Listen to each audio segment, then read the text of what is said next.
हरे कृष्णा राधे राधे। आपका स्वागत है आपके अपने चैनल राधा कृष्ण लीला में। आप सभी श्रोताओं को शनिवार की हार्दिक शुभकामनाएं। आज हम आपको सुनाने जा रहे हैं शनिदेव की व्रत कथा। एक समय स्वर्गलोक में सबसे बड़ा कौन है के प्रश्न पर नवग्रहों में विवाद हो गया। विवाद इतना बढ़ गया कि परस्पर भयंकर युद्ध की स्थिति बन गई। निर्णय के लिए सभी देवता देवराज इंद्र के पास पहुंचे और बोले, हे देवराज, आपको निर्णय करना होगा कि हम में से सबसे बड़ा कौन है। देवताओं का प्रश्न सुनकर देवराज इंद्र उलझन में पड़ गए। इंद्र बोले, मैं इस प्रश्न का उत्तर देने में असमर्थ हूँ। हम सभी पृथ्वी लोक में उज्जैनी नगरों में राजा विक्रमादित्य के पास चलते हैं। देवराज इंद्र सहित सभी नवग्रह देवता उज्जैनी नगर पहुंचे। महल में पहुंचकर सब देवताओं ने उनसे अपना प्रश्न पूछा तो राजा विक्रमादित्य भी कुछ देर के लिए परेशान हो उठे, क्योंकि सभी देवता अपनी अपनी शक्तियों के कारण महान थे। किसी को भी छोटा या बड़ा कह देने से उनके क्रोध के प्रकोप से भयंकर हानि पहुंच सकती थी। अचानक राजा विक्रमादित्य को एक उपाय सूझा और उन्होंने विभिन्न धातुओं स्वर्ण, रजत, चांदी, कांसा, ताम्र, सीसा, रांगा, जस्ता, अभ्रक व लोहे के 9 आसन बनवाए। धातुओं के गुणों के अनुसार सभी आसनों को एक दूसरे के पीछे रखवाकर उन्होंने देवताओं को अपने अपने सिंहासन पर बैठने को कहा। देवताओं के बैठने के बाद राजा विक्रमादित्य ने कहा, आपका निर्णय तो स्वयं हो गया। जो सबसे पहले सिंहासन पर विराजमान है वही सबसे बड़ा है।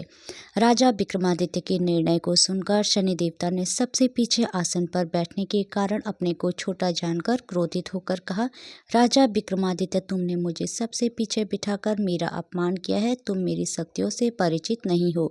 मैं तुम्हारा सर्वनाश कर सकता हूँ। शनि ने कहा, सूर्य एक राशि में 1 महीने, चंद्रमा 2.25 दिन, मंगल 1.5 महीने, बुध और शुक्र 1 महीने, बृहस्पति 13 महीने रहते हैं, लेकिन मैं किसी राशि पर 7.5 वर्ष 7.5 तक रहूंगा। बड़े बड़े देवताओं को मैंने अपने प्रकोप से पीड़ित किया है। राम को 7.5 के कारण ही वन में जाकर रहना पड़ा और रावण को 7.5 के कारण ही युद्ध में मृत्यु का शिकार बनना पड़ा। राजा, अब तू भी मेरे प्रकोप से नहीं बच सकेगा।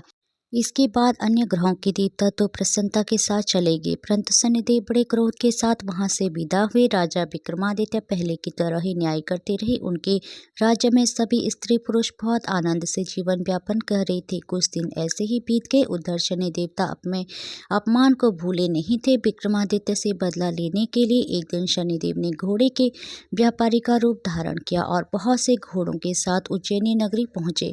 राजा विक्रमादित्य ने राज्य में किसी घोड़े के व्यापारी के आने का समाचार सुना तो अपने अश्वपाल को कुछ घोड़े खरीदने के लिए भेजा। घोड़े बहुत कीमती थे। अश्वपाल ने जब वापस लौटकर इस संबंध में बताया तो राजा विक्रमादित्य ने स्वयं आकर एक सुंदर व शक्तिशाली घोड़े को पसंद किया। घोड़े की चाल देखने के लिए राजा उस घोड़े पर सवार हुए तो वह घोड़ा बिजली की गति से दौड़ पड़ा।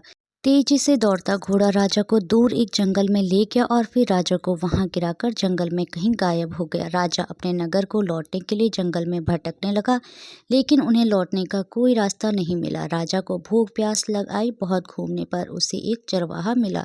राजा ने उससे पानी मांगा। पानी पीकर राजा ने उस चरवाहा को अपनी अंगूठी दे दी। फिर उससे रास्ता पूछकर वह जंगल से निकलकर पास के नगर में पहुंचा। राजा ने एक सेठ की दुकान पर बैठकर कुछ देर आराम किया। उस सेठ ने राजा से बातचीत की तो राजा ने उसे बताया कि मैं उज्जैनी नगरी से आया हूँ। राजा के कुछ देर दुकान पर बैठने से सेठ जी की बहुत बिक्री हुई। सेठ ने राजा को बहुत भाग्यवान समझा और खुश होकर उसे अपने घर भोजन के लिए ले गया। सेठ के घर में सोने का एक हार अंगूठी पर लटका हुआ था। राजा को उस कमरे में छोड़कर सेठ बहुत देर के लिए बाहर गया। तभी एक आश्चर्यजनक घटना घटी। राजा के देखते देखते सोने के उस हार को खूंटी निकल गई। सेठ ने कमरे में लौटकर हार को गायब देखा तो चोरी का संदेह राजा पर ही किया, क्योंकि उस कमरे में राजा ही अकेला बैठा था। सेठ ने अपने नौकरों से कहा कि इस परदेसी को रस्सियों से बांधकर नगर के राजा के पास ले चलो।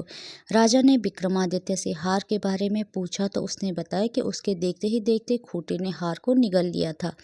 इस पर राजा ने क्रोधित होकर चोरी करने के अपराध में विक्रमादित्य के हाथ पांव काटने का आदेश दे दिया। राजा विक्रमादित्य के हाथ पांव काटकर उसे नगर की सड़क पर छोड़ दिया गया। कुछ दिन बाद एक तेली से उसे उठाकर अपने घर ले गया और उसे अपने कोल्हू पर बिठा दिया।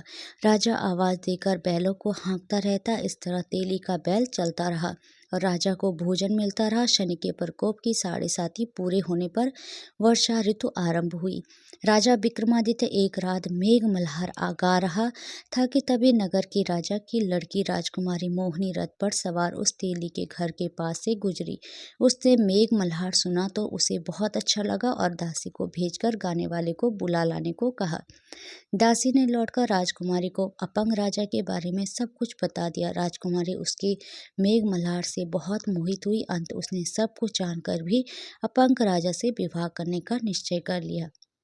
राजकुमारी ने अपने माता पिता से यह बात कही तो वे हैरान रह गए। रानी ने मोहिनी को समझाया, बेटी, तेरे भाग्य में तो किसी राजा की रानी होना लिखा है, फिर तू इस अपंग से विवाह करके अपने पांव पर कुल्हाड़ी क्यों मार रही है।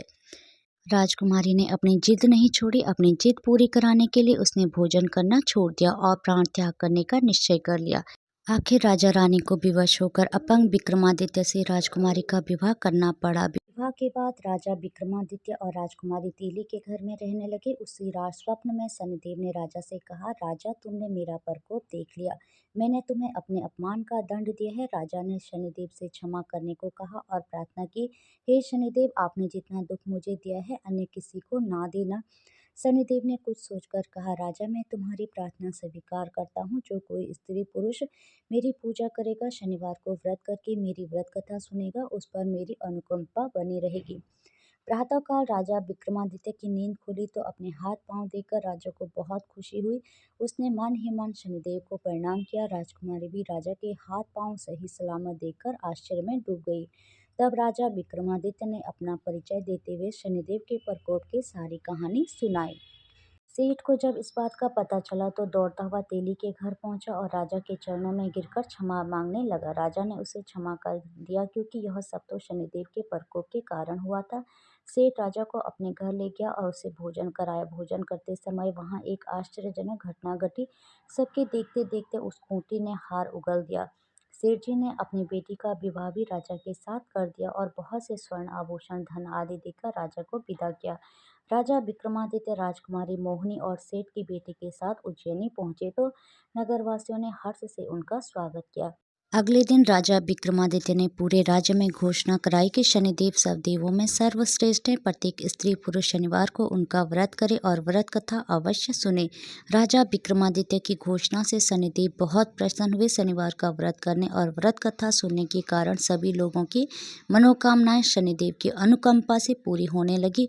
सभी लोग आनंद पूर्वक रहने लगे। हरे कृष्णा, राधे राधे। भगवान श्री कृष्ण और राधा रानी की कृपा आप सभी भक्तों पर हमेशा बनी रहे। जय श्री राधे।